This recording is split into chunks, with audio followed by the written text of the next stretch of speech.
In 1626, Sir Francis Bacon died of pneumonia while attempting to freeze a chicken by stuffing it full of snow.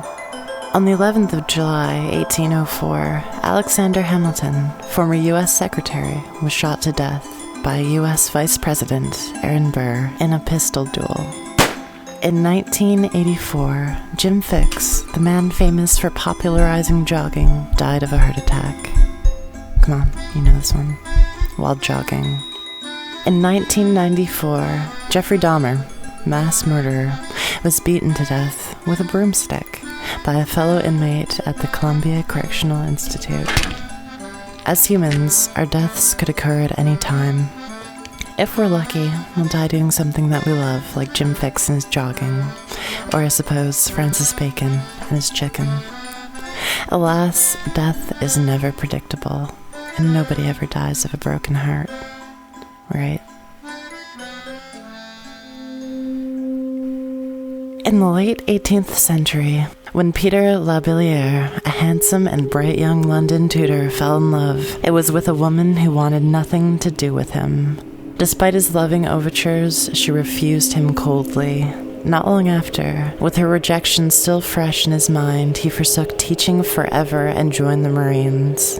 During his service, he excelled and rose to the rank of major, where he became quite well known for his eccentric nature and dress. After leaving the service, he moved to Dorking, where he lived as a tenant in the home of a widow by the name of Watford. Here, the extra income he provided proved a useful supplement to her wages as a seamstress, needing, as she did, to provide for herself and 5 children. Despite his strange nature, Labilliere and the Duke of Devonshire remained lifelong friends. Peter Labilliere visited punctually each year on the 6th of June, staying exactly 1 month.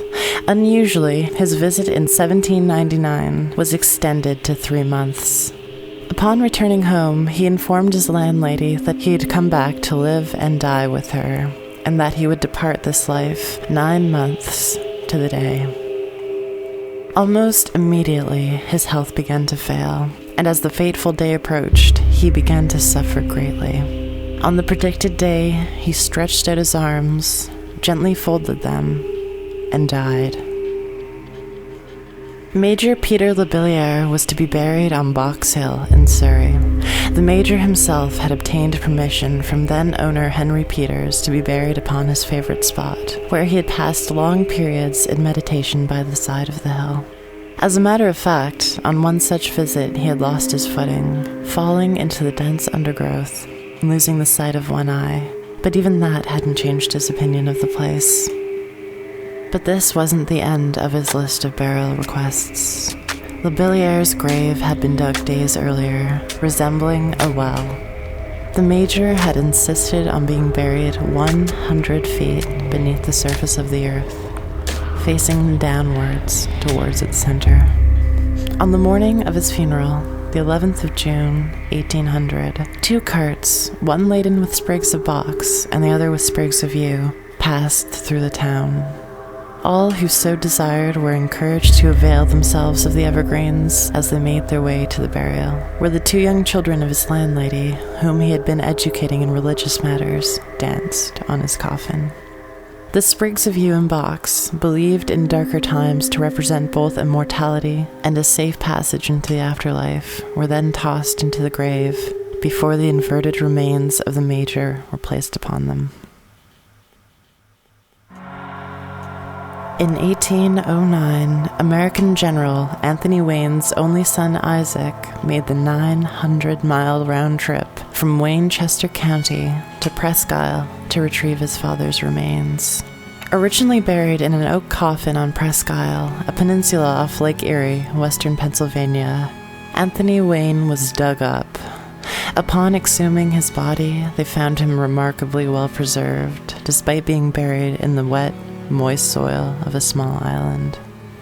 So well preserved, in fact, that a close friend of Anthony Wayne in life, Dr. J.C. Wallace, had to dissect the 12 years buried body before boiling the flesh from the bones.